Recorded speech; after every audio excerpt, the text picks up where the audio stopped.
porque eu vou preparar lugar para vocês, e eu vou levar vocês para que vocês estejam comigo. Vá comigo, por favor, rapidinho, em outra passagem que eu queria que vocês lessem comigo. É o último livro da Bíblia, que é o livro de Apocalipse. Apocalipse, na igreja primitiva, era um livro que eles tinham como parte da promessa de Deus para eles. No início do pentecostalismo, sempre houve uma ênfase no livro de Apocalipse, e você nota que quando a igreja está afastada do plano de Deus, ela não fala do livro de Apocalipse. Mas uma igreja que está aguardando a volta de Jesus ama esse livro. Porque algumas passagens importantes. Apocalipse 1, por exemplo, primeiro capítulo. Eu vou ler 4 passagens aí, por isso que eu queria que você abrisse sua Bíblia. Apocalipse 1. Verso 7. Eis que ele vem com as nuvens. Todo olho verá, até mesmo aqueles que o traspassaram. Ou seja, até os que mataram Jesus vão ver Jesus. E todos os povos da terra se lamentarão por causa dele. Assim será. Amém.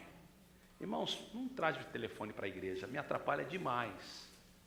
Demais. Então, apaga, desliga o teu telefone, não sei nem quem é, desculpa, não estou colocando, mas é o terceiro telefone que toca. Então, por favor, desliga o telefone quando você entrar para o culto. Eu sou o Alfa e o Ômega, verso 8, diz o Senhor Deus. O que é, o que era, o que há de vir, o Todo-Poderoso. Vá comigo no capítulo 6, é uma leitura um pouco comprida, mas eu preciso de ler com vocês. Quando eu preparava a mensagem essa manhã, eu li todo o capítulo 6 e eu senti de ler com vocês essa manhã. Observei quando o Cordeiro abriu o primeiro dos 7 selos. Então ouvi um dos seres viventes dizer com voz de trovão: venha! Olhei e diante de mim estava um cavalo branco, seu cavaleiro empunhava um arco e foi-lhe dada uma coroa. Ele cavalgava como vencedor determinado a vencer. Primeiro cavalo, cavalo branco. Quando o Cordeiro abriu o segundo selo, ouvi o segundo ser vivente dizer: venha. Então saiu outro cavalo, e este era vermelho. Seu cavaleiro recebeu o poder para tirar a paz da terra e fazer que os homens se matassem uns aos outros. Ele foi dado uma grande espada. Quando o Cordeiro abriu o terceiro selo, verso 5, ouvi o terceiro ser vivente dizer: venha. Olhei e diante de mim estava um cavalo preto, seu cavaleiro tinha na mão uma balança. Então ouvi que parecia uma voz entre os 4 seres viventes dizendo: 1 quilo de trigo por 1 denário e 3 quilos de cevada por 1 denário, e não danifique o azeite e o vinho. Quando o Cordeiro abriu o 4º selo, ouvi a voz do 4º ser vivente dizer: venha. Olhei e diante de mim estava um cavalo amarelo, seu cavaleiro chamava-se Morte, e o Hades o seguia de perto, e foi-lhe dado poder sobre 1/4 da terra para matar pela espada, pela fome, por pragas e por meio dos animais selvagens da terra. Eu estou lendo muito rápido, mas é importante dar uma paradinha só, porque é uma passagem cheia de alegoria. Quando o Cordeiro abre os selos, que no livro de Apocalipse são a revelação do plano de Deus, saiu 4 cavalos. O primeiro traz a paz, o segundo tira a paz. Depois nós temos fome e nós temos pragas. E no final desses 4 cavalos, 1/4 da terra morre por causa das pragas do cavalo 4º e do terceiro cavalo. Ontem, quando assisti o documentário, eles falaram exatamente isso. Eles começaram a falar de acontecimentos, eles usaram o termo praga e falaram assim: se isso acontecer, 1/4 da terra morre. E não eram pessoas crentes, eram cientistas falando.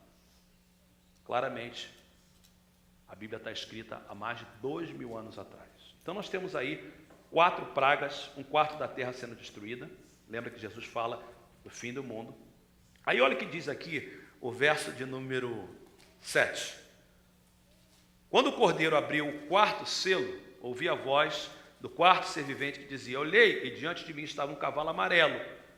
Seu cavaleiro chamava-se Morte e o Hades. Então nós temos agora a morte de 1/4 da terra. Verso 9, quando ele abriu o 5º selo, Vi debaixo do altar as almas daqueles que haviam sido mortos por causa da palavra de Deus e do testemunho que deram. Eles clamavam em alta voz: até quando, ó soberano, santo e verdadeiro, esperarás para julgar os habitantes da terra e vingar o nosso sangue? O que eu vou falar agora, irmãos, não é algo que a gente quer ouvir, mas eu tenho certeza absoluta que nos próximos dias nós vamos experimentar isso. A igreja do Senhor Jesus, assim como ela foi perseguida no primeiro século, e assim como ela foi perseguida, como os primeiros pentecostais saíram pregando a palavra de Deus, eu espero, antes da volta de Jesus, uma perseguição à igreja. No Brasil, a igreja no Brasil passará por um período de perseguição.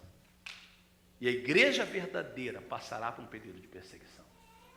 Tudo que você tem que ver é o que está acontecendo no dia de hoje. E eu vou falar uma coisa, e as pessoas às vezes não tomam a gente fora de contexto, que é sobre o movimento gay, esse movimento de homossexualismo. E a gente tem o maior amor pelas pessoas que lutam com esse pecado, e não é o maior dos pecados, existem outros pecados na igreja, e às vezes a igreja dá muito ênfase a isso. Mas nós temos que encarar a realidade. Esse movimento gay, esse movimento que hoje, há 6 estados dos Estados Unidos, o 6º agora foi o estado de Nova York, que aprovou o casamento entre 2 homossexuais, entre 2 homens e 2 mulheres. Já tem 6 estados, há vários países no mundo, o Brasil ainda não aprovou, mas já está quase lá, já a união civil já foi aprovada. E o que acontece é que isso vai contra princípios bíblicos. E o verdadeiro crente vai ter que amar o pecador, mas vai ter que dizer o que a palavra de Deus diz. E quando a gente começar a pregar a palavra de Deus e dizer: olha, eu não posso abrir mão de princípios bíblicos, a perseguição vai começar. Então, nessa preparação, Deus quer saber quem são os seus. E novamente, eu estou falando da gente pregar a palavra de Deus com amor, mas nós não podemos abrir os princípios bíblicos da palavra de Deus. Então, nós vemos aqui que um dos aspectos da volta de Jesus é essa perseguição. Isso aconteceu no primeiro século. Isso aconteceu no início do pentecostalismo. Isso vai acontecer na volta de Jesus. Então, quando ele abre o 5º selo, ele vê almas daqueles que já haviam sido mortos por causa da palavra de Deus e do testemunho que deram. E isso é verdade em muitos países do mundo já. Eles clamavam em alta voz: até quando, ó soberano, santo e verdadeiro, esperarás para julgar os habitantes da terra e vingar o nosso sangue? Preste atenção no verso 10. Até quando, ó soberano, santo e verdadeiro, esperarás para julgar os habitantes da terra? O mundo será julgado, irmãos. Não tem como. Uma das razões que eu sei que Jesus está voltando em breve é que o mundo jaz no maligno. As coisas que nós estamos acontecendo no dia de hoje, as aberrações que nós estamos vendo dentro da igreja, pessoas que subiram nos púlpitos hoje pregando coisas que contrárias à palavra de Deus, o mundo entrando dentro da igreja e o mundo de hoje aceitando coisas terríveis. Haverá um julgamento. Haverá um julgamento sobre a cidade de São Francisco, haverá um julgamento sobre o Rio de Janeiro, haverá um julgamento sobre São Paulo, haverá um julgamento sobre a Europa. Deus não vai tolerar o que está acontecendo. Assim como Jesus disse assim: assim como foi nos dias de Noé. E como é que foi nos dias de Noé? Os dias de Noé, claramente diz, Gênesis capítulo 6, diz que o pensamento dos homens era mau, só pensava no mal, era violência, e Deus diz: meu espírito não vai lutar com o homem para sempre. Ou seja, aconteceu alguma coisa que Deus falou, extrapolou, minha paciência acabou, vou destruir o mundo. E eu creio que o que nós estamos vendo hoje, e a gente está vendo isso em todos os países do mundo, inclusive na América, inclusive no Brasil, é a atitude do mundo contrária a Deus, uma atitude humanista,